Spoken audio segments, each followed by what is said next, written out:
Sequence alignment is the problem of taking two DNA or protein sequences and matching them up character by character with the goal of matching identical or most similar characters together. When aligning two sequences, we introduce gaps in the sequences when a character doesn't really have a good match in the other sequence. Two sequences can be aligned in many different ways. To find the best alignment, we need to have a way of evaluating how good each alignment is. And we do that using an alignment score, which is typically an additive score. We sum up how good each pair of matched characters are.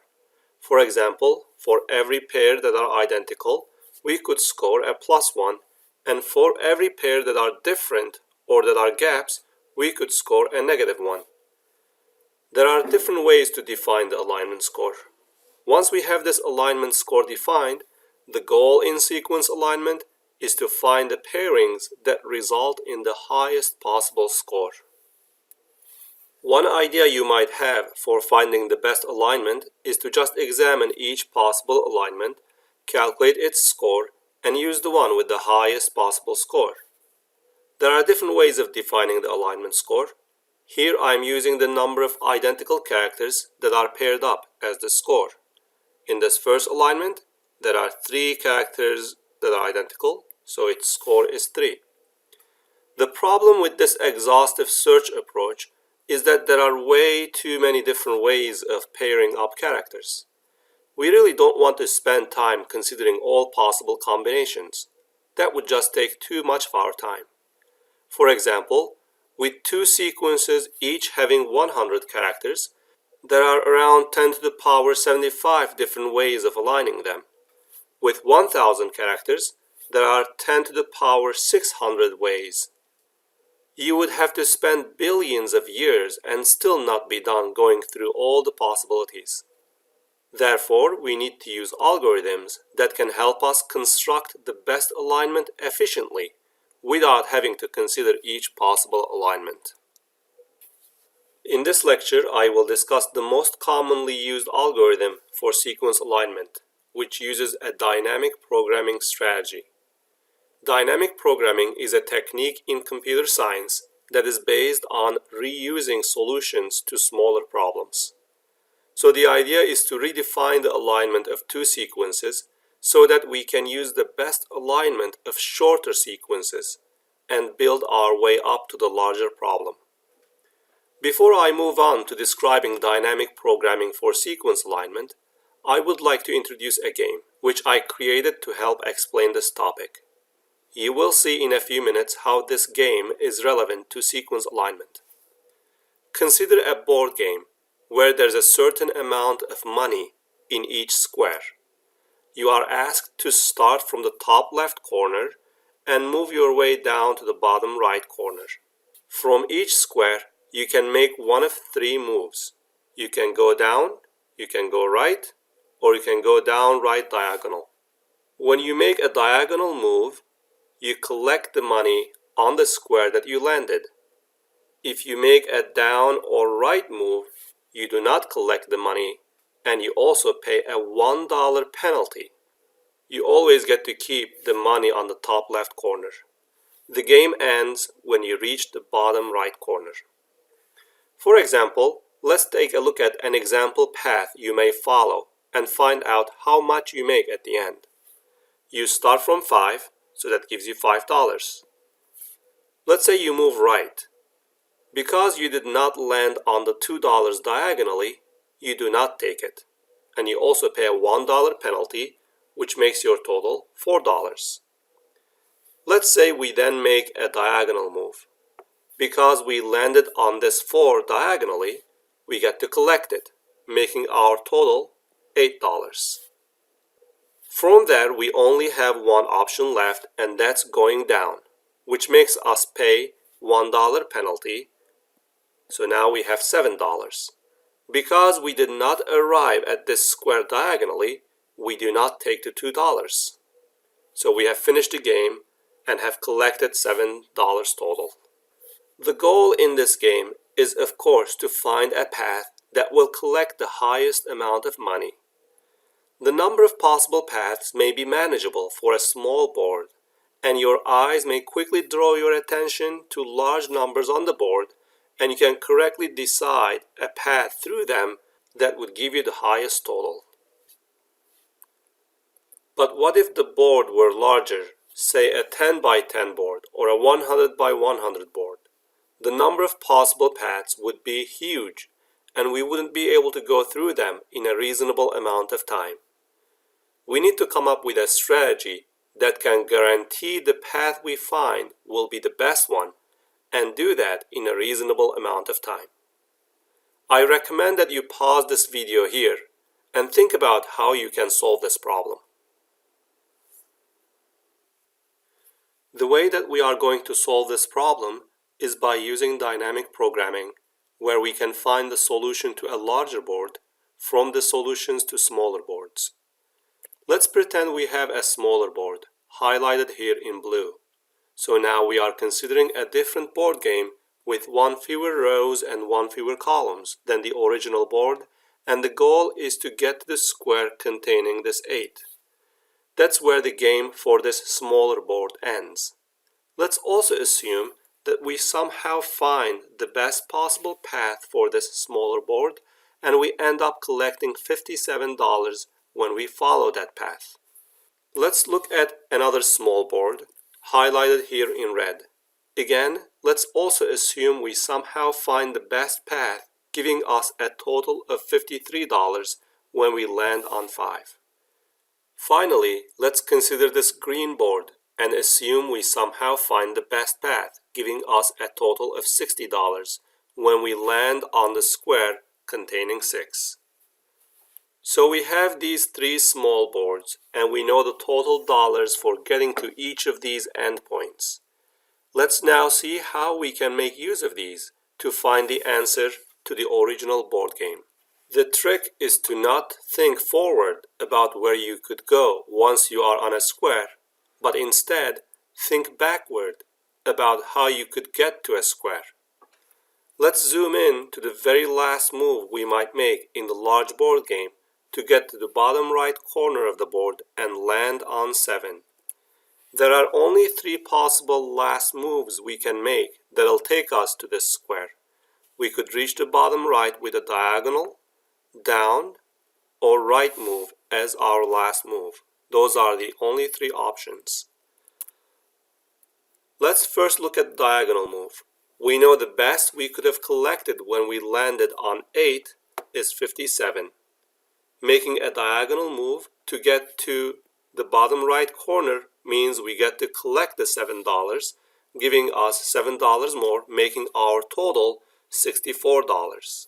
We'll keep that in mind. Let's consider our next option, where we come down.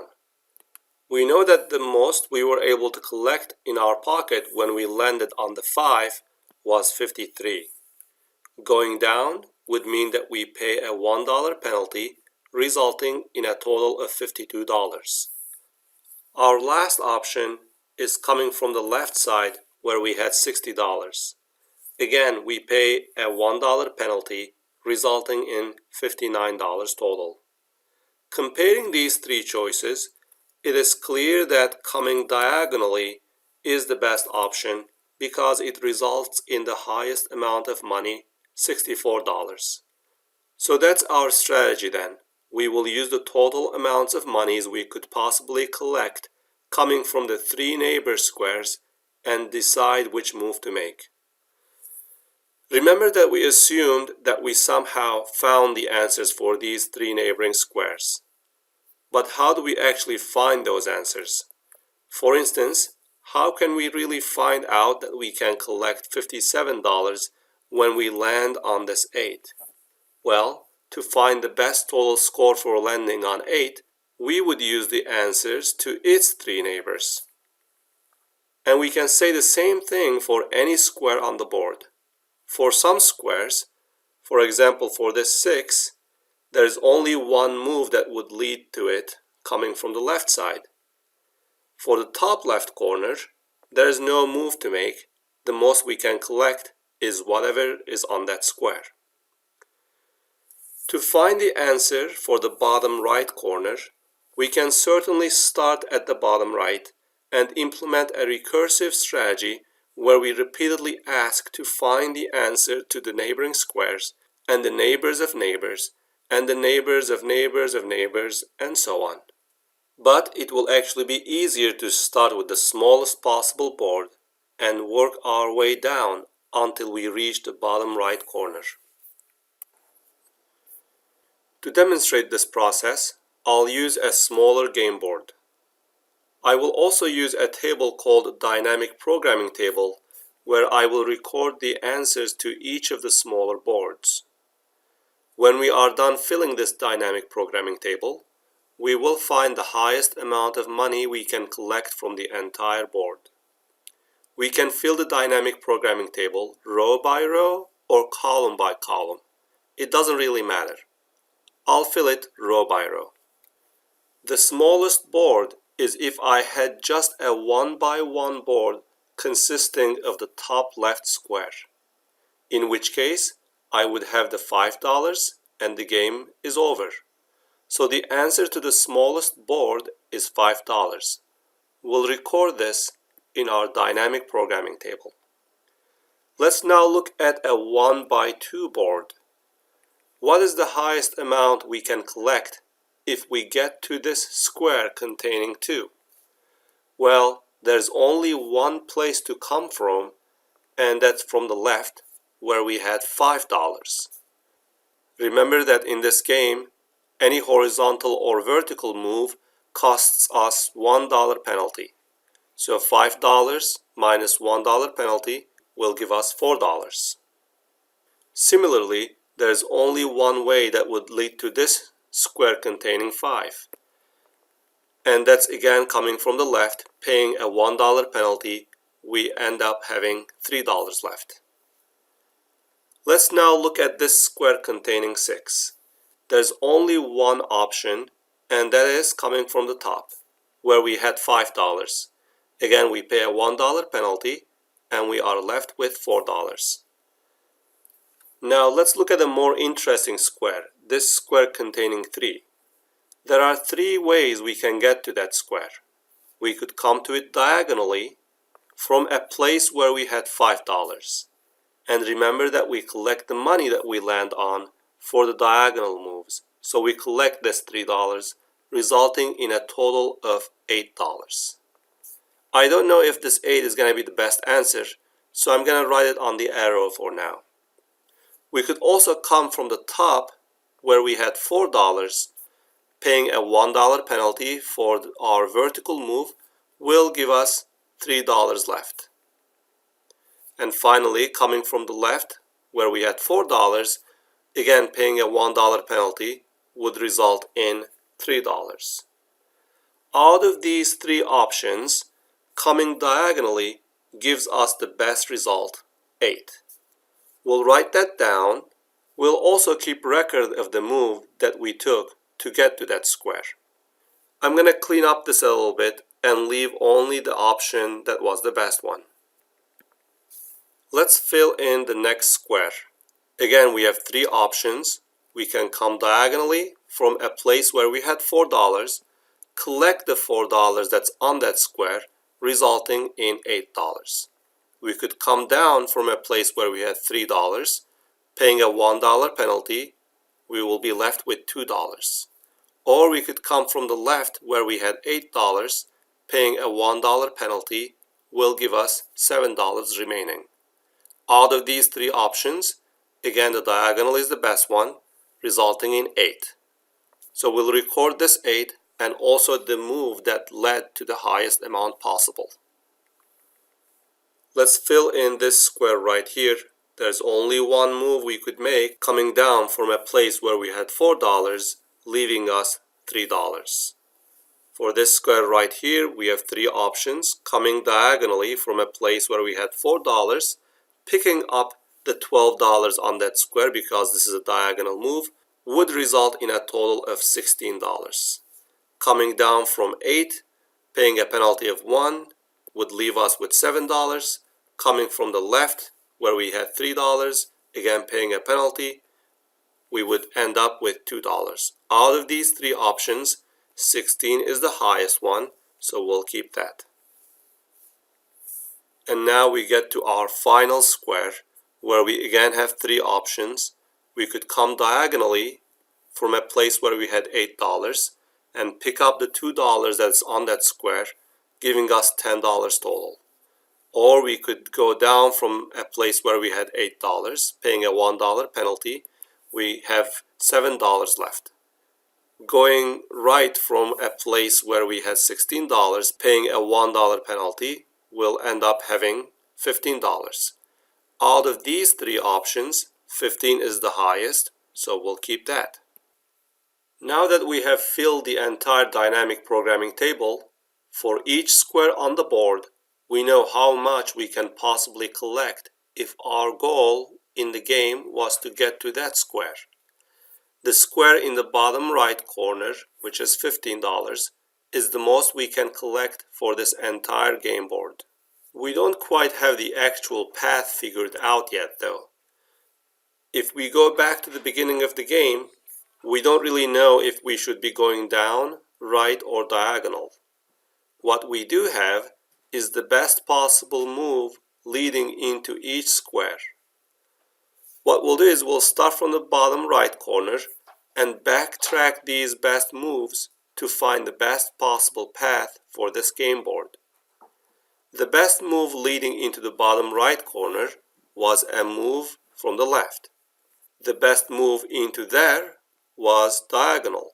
And the best move into there was a move from the top.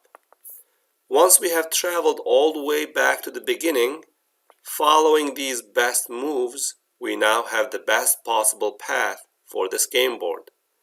And that is, go down, go diagonal, and then go right, resulting in a total of $15 when we reach the end.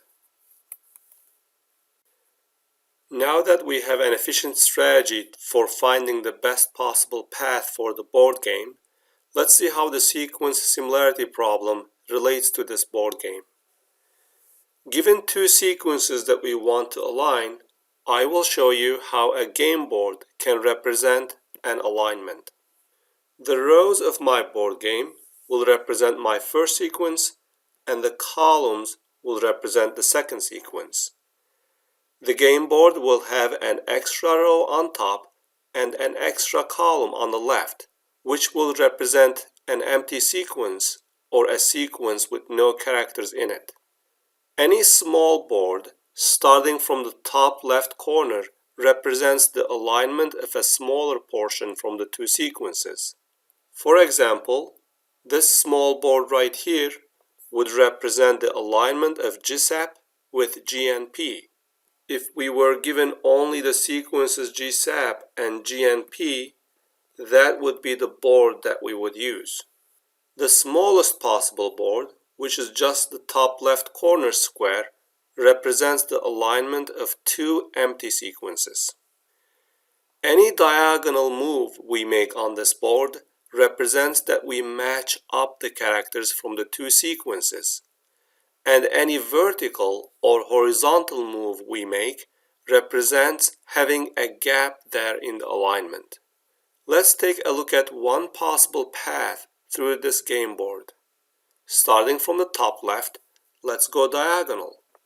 Going diagonal means we are aligning the characters from the two sequences. That's a G with a G. Let's write down what we have aligned so far, a G with a G. Then let's go down. Going down means we have increased our coverage in the first sequence by one more character, S, but we have not really added anything in the second sequence. In the second sequence, we will have a gap character that's matched up with the letter S in the first sequence. In other words, S is aligned with a gap.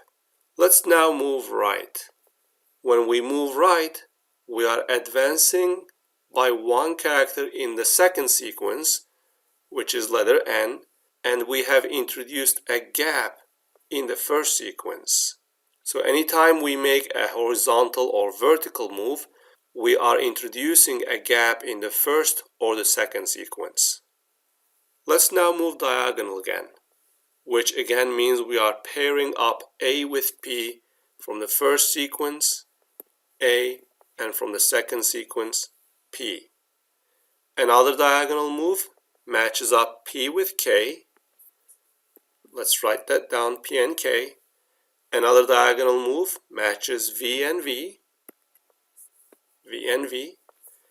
And finally, our last diagonal move matches K with K. This is how a path through the game board can represent a particular alignment.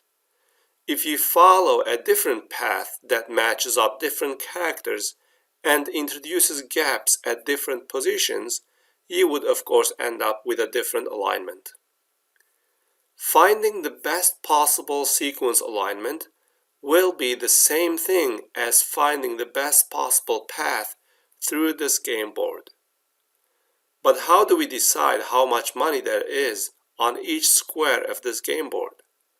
Well, the amount of money on each square is the score you would like to assign for matching up characters from the two sequences.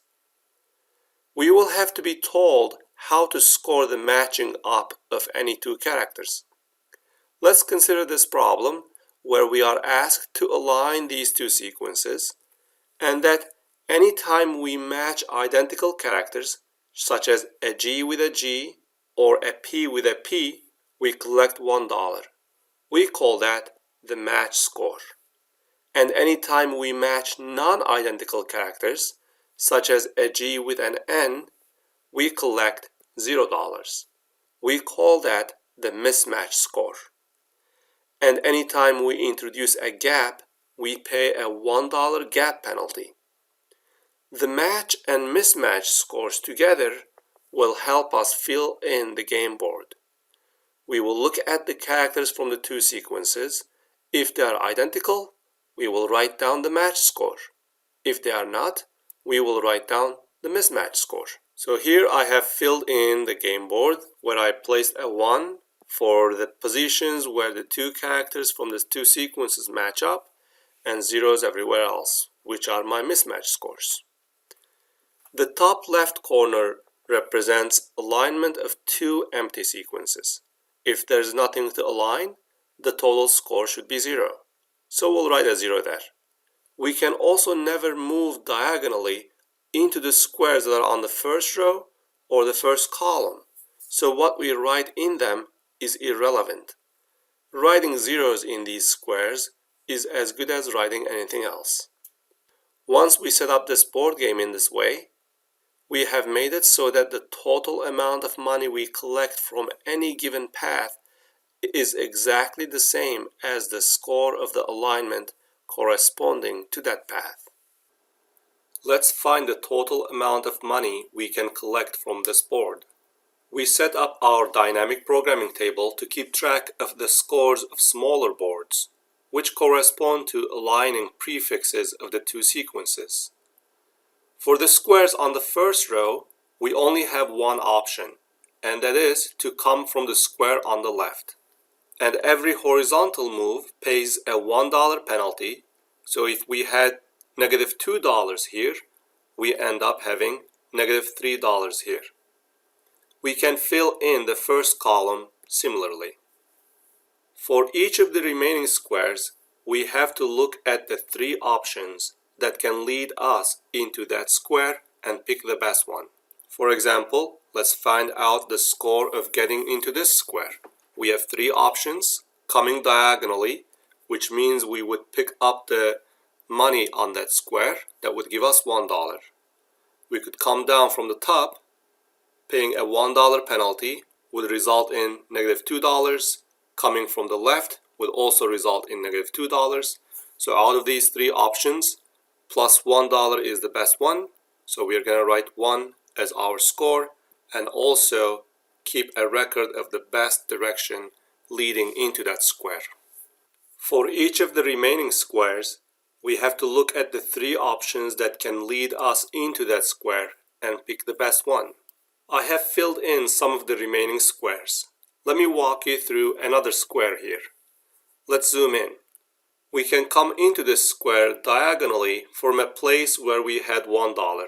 Whenever you are considering the diagonal move, you have to check the game board to see how much money you would collect by landing on that square. In this case, there's $0 on the game board, so our total does not change, coming diagonally as a result of $1.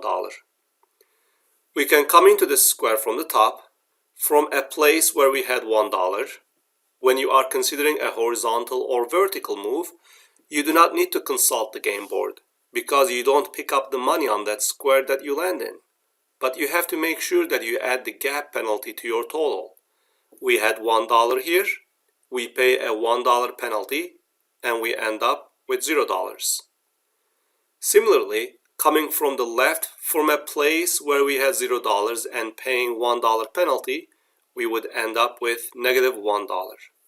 The three options we have result in $1, $0, and negative $1. The best one is $1, which is the diagonal move, so we'll stick with that. We'll write a 1 here and make a record that the diagonal move was the best one. Making a move into a square on the board corresponds to making a decision about whether to pair up the characters from the two sequences or whether to add a gap in the alignment. If the alignment problem we are trying to solve were to align GSAP V and GNPK, we know that the last part of that alignment would have V and K paired up, and the total alignment score would be 1 for that particular alignment. It is also important to remind you that when you are filling in the dynamic programming table, you have to think about the best move to make while getting inside a square, and not think about the best move to make coming out of a square. For example, we still do not know which of the three moves we'll have to make from the top left corner. We have to fill in the entire table and then backtrack to find out the best outgoing moves.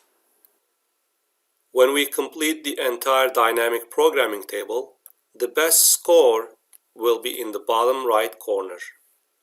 In order to reconstruct the actual alignment path, we need to start from the bottom right corner and backtrack the best moves leading into each square until we reach the top left corner.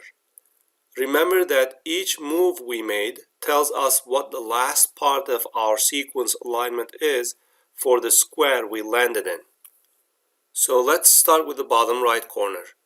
The last move we made was a diagonal, which means we aligned the letter K from the first sequence with the letter K in the second sequence.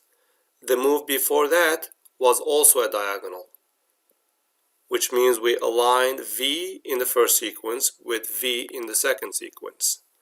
The last move before that was also a diagonal, aligning P from the first sequence with K in the second sequence. Last move before that was a diagonal as well, another diagonal, and we reached to the top left corner. So it turns out that for this particular alignment, the best score is obtained when we introduce no gaps. We can confirm the total score we obtain from the dynamic programming table with the total score we have in the alignment. So here we have a match, G with a G gives us a score of 1. S with an N, which is a mismatch score of 0, would add 0 to our total. A with P, another mismatch. P with K, another mismatch. V with V is a score of 1. K with K is another score of 1. When we add up these individual scores, we get a total score of 3, which matches what we found from the dynamic programming table. Here is another example sequence alignment problem with different match and mismatch scores. The match-mismatch scores are used to set up the board game, which in turn define the amount of money we collect when we land on a square with a diagonal move. I'm showing you the game board to explain the process, but you really don't need to create this game board when you are aligning sequences using dynamic programming. When you consider the option of making a diagonal move in the dynamic programming table, instead of looking at the score on the game board, you can as easily check the letters on that row and column and figure out the match-mismatch score. Let's find the score of getting to this square, where we have a C in the first sequence and an A in the second sequence. Coming diagonally would mean we are matching C with A.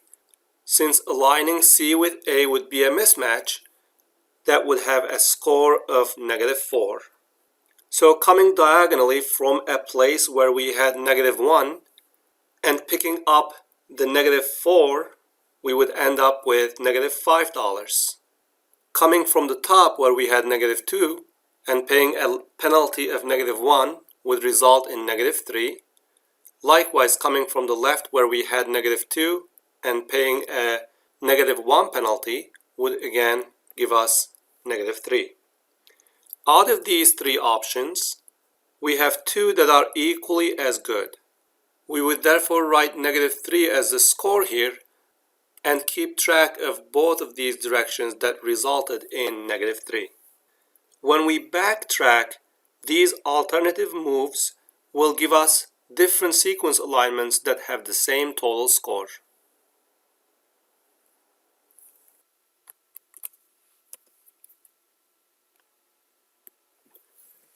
I would recommend that you pause this video here and fill in the rest of this dynamic programming table.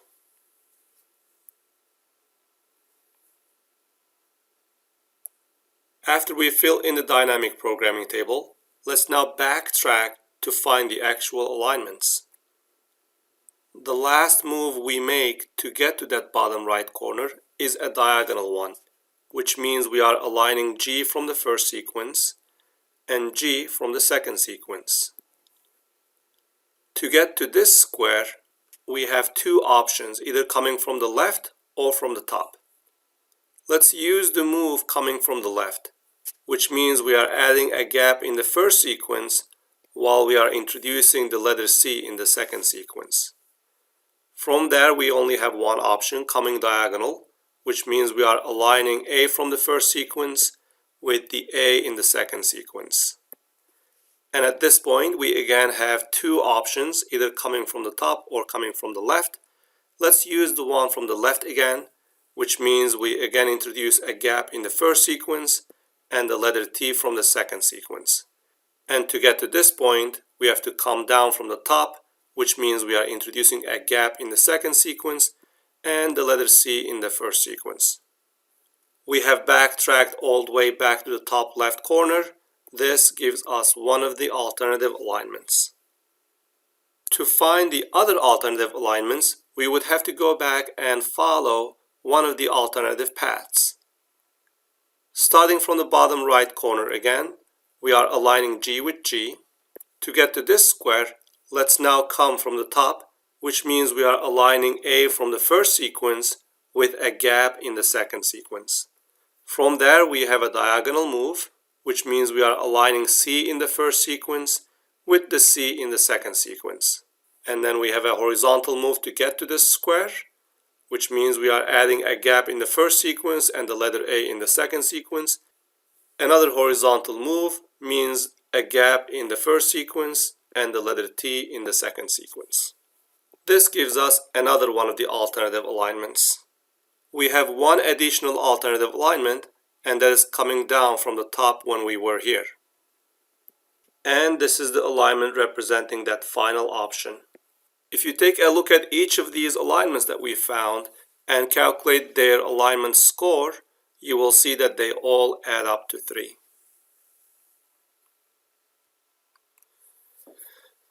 In some sequence alignment problems, rather than being given match-mismatch scores, we may be given a substitution matrix.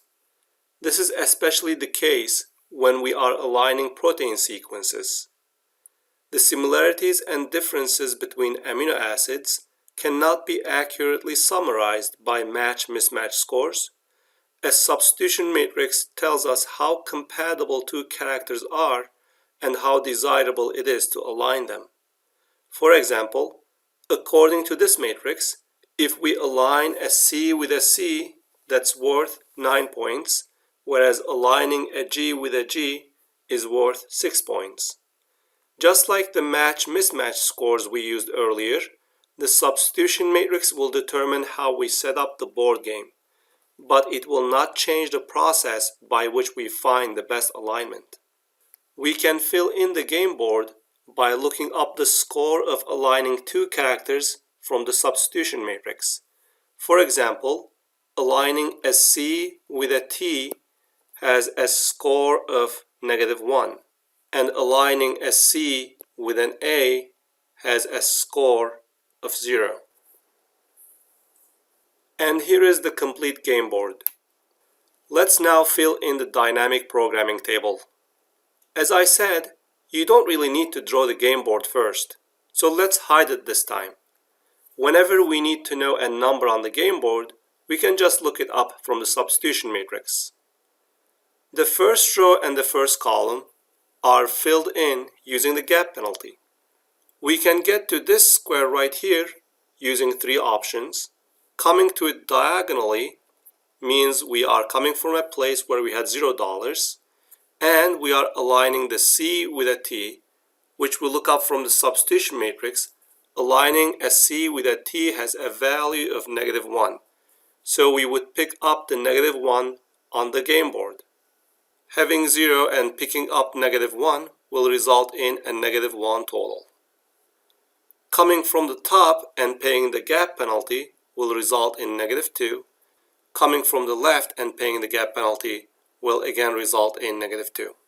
Out of these 3 options, -1 is the best, so we write it down. We also write down the direction that resulted in this -1. Again, I would recommend that you pause this video here and fill in the remaining squares of the dynamic programming table yourself. Here is the complete dynamic programming table. The best possible alignment has a score of 12. We backtrack to find the actual alignment, which is shown here. Let's double check the alignment score to make sure we solve the problem correctly. Gap is -1, another gap is another -1. Aligning C with a C has a score of 9, another gap here which is -1. Aligning G with a G has a score of 6. When we add these up, we get 12. We were able to solve the sequence alignment problem using dynamic programming. That was possible because the score of an aligned pair of characters from the 2 sequences is independent of the others.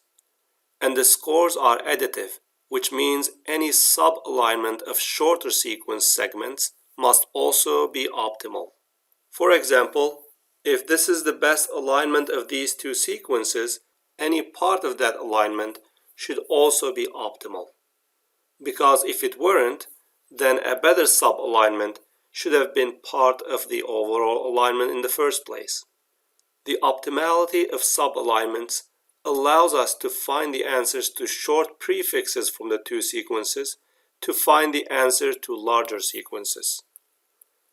This formula here summarizes the construction of dynamic programming table. To find the answer for any given square, we consider 3 options. Coming diagonally, using the answer we had there, plus the substitution score of aligning the ith and the jth character from the 2 sequences. The next option is coming from the top, using the total score we had there, plus a gap penalty. And the third option is coming from the left, using the total score we had there, plus a gap penalty. We then compare these 3 options and use the largest value as the answer for this square. Before I move on to some variations of the sequence alignment problem, I would like you to work on 2 example sequence alignment problems yourself. Pause this video here and find the best alignment and its score. I'll show the answer in a few seconds.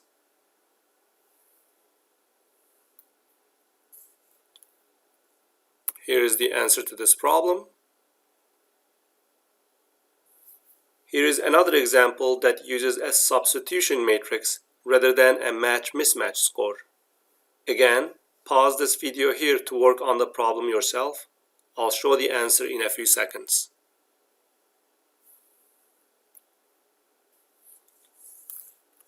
And here is the answer to that problem.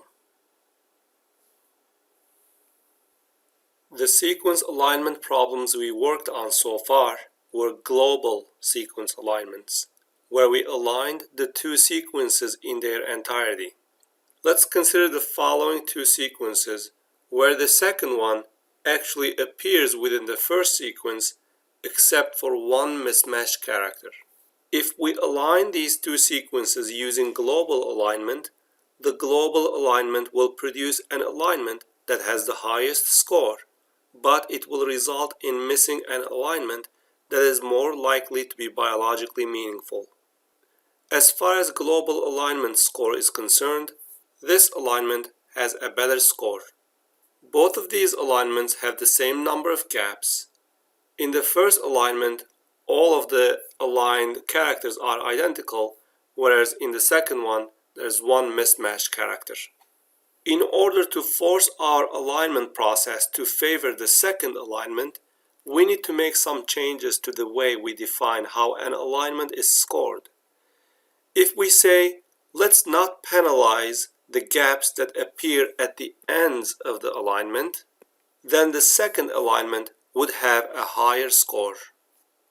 We of course have to modify our dynamic programming algorithm to capture this idea of free end gaps, so that it can produce the second alignment rather than the first one. We call this way of scoring an alignment a semi-global alignment or free end gaps.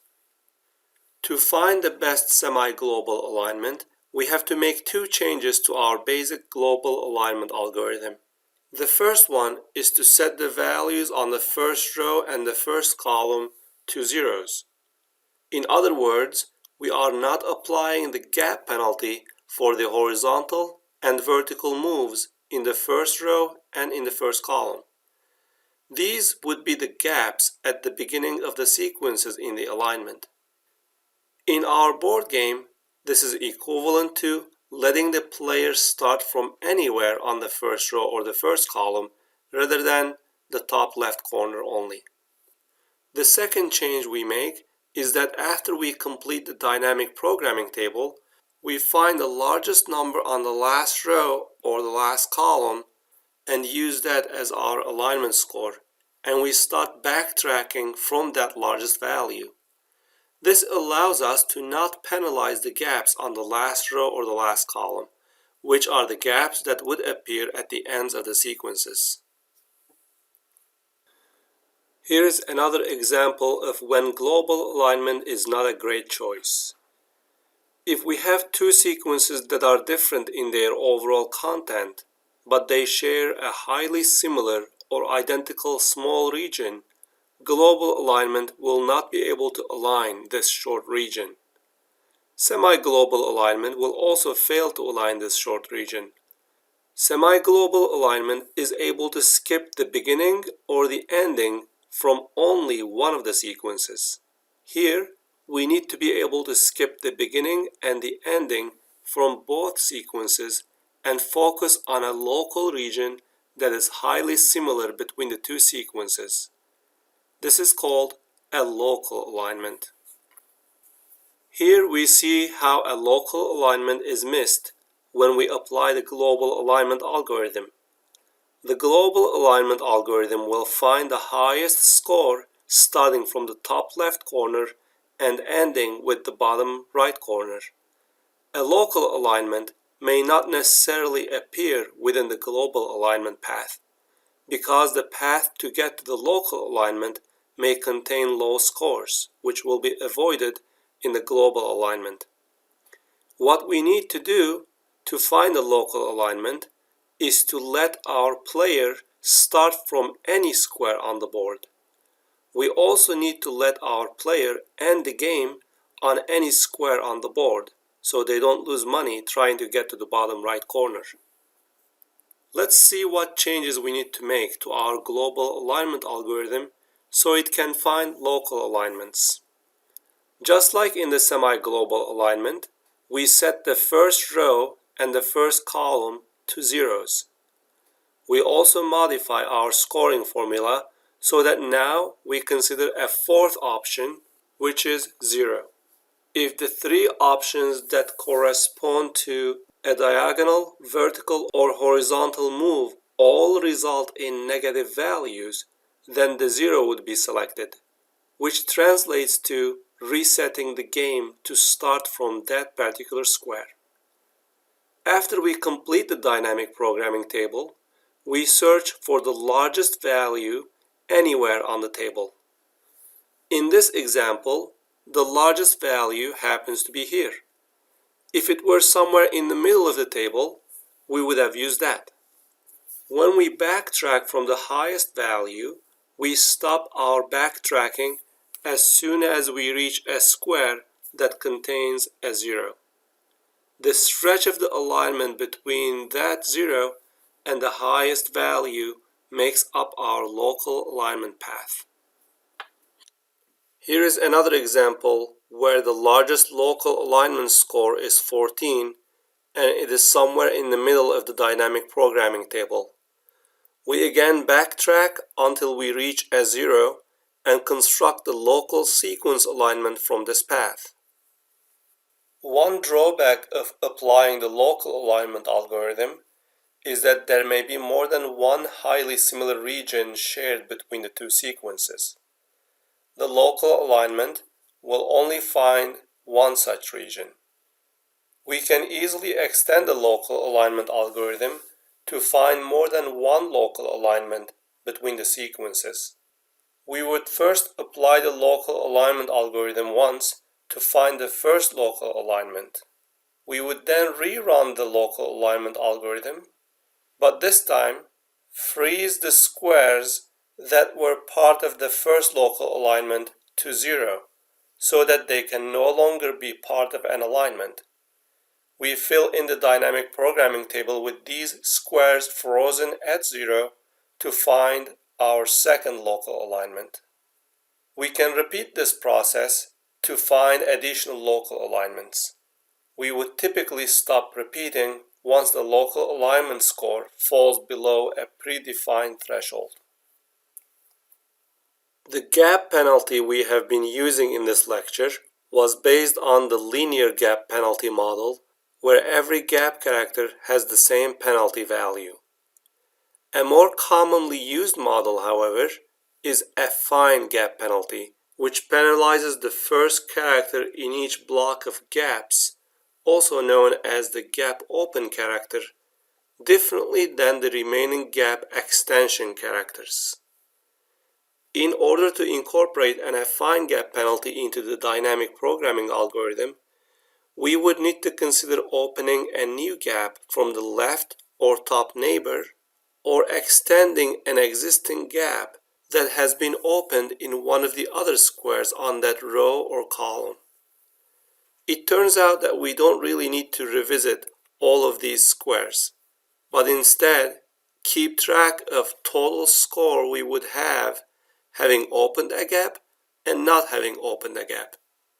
I will not be discussing the details of how that can be implemented. I would like to conclude this lecture with a brief discussion about the computational complexity of the sequence alignment algorithm. Computational complexity is a way of summarizing the time and memory requirements of an algorithm as a function of the problem size. Here, the problem size is defined as the lengths of the sequences we are aligning. The amount of time we would spend finding an alignment is proportional to m times n, because we have to fill in the dynamic programming table where we perform the same set of operations about roughly m times n times. This time complexity applies to both solving the problem manually with pen and paper or running this algorithm on a computer. Let's say it takes us 3 minutes to find the alignment score.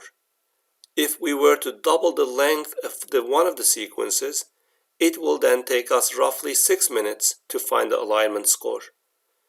If we were to double the lengths of both of the sequences, it would take us 12 minutes to find the alignment score. The space complexity is a measure of how much memory we use while solving the problem, again as a function of the problem size. The amount of memory can be thought as the number of numbers you have to keep a record of while solving the problem. For sequence alignment, we have to keep the dynamic programming table scores, and we also need to keep track of the best moves that led to each square. Both of these are proportional to m times n. Again, if we double the length of one of the sequences, the memory requirement will roughly double. Note that we can modify the algorithm and not have to store the entire table. When we are filling in the next row, we don't really need to have the entire table available. We only need to keep the previous row. When we are done completing the next row, we can erase the previous row from the memory and move on to the next row of the table. So at any given time, we only need to keep the last row that we have calculated in the memory. You can also set up the dynamic programming table such that you can go through the table column by column. In that case, you would only need to keep the last column in the memory. This modification to how we keep things in the memory would reduce the memory requirement to smaller of the m or n. Using this approach, we only obtain the alignment score. Since we are not keeping the entire table of scores or the entire table of best moves, we will not be able to backtrack to find the actual alignment. And note that since we are calculating the entire table, the time complexity is still m times n. To summarize this long lecture, dynamic programming algorithm can be used to solve the sequence alignment problem. We can make modifications to the global alignment algorithm so that we can find semi-global, local, and multiple local alignments. The scoring of an alignment can be based on match-mismatch scores or a substitution matrix, which does not affect how we do the dynamic programming algorithm. It just changes the additive score we add when we pair up characters in a diagonal move. The horizontal or vertical moves in the dynamic programming table represent gaps, which can be calculated according to a linear or affine gap penalty model.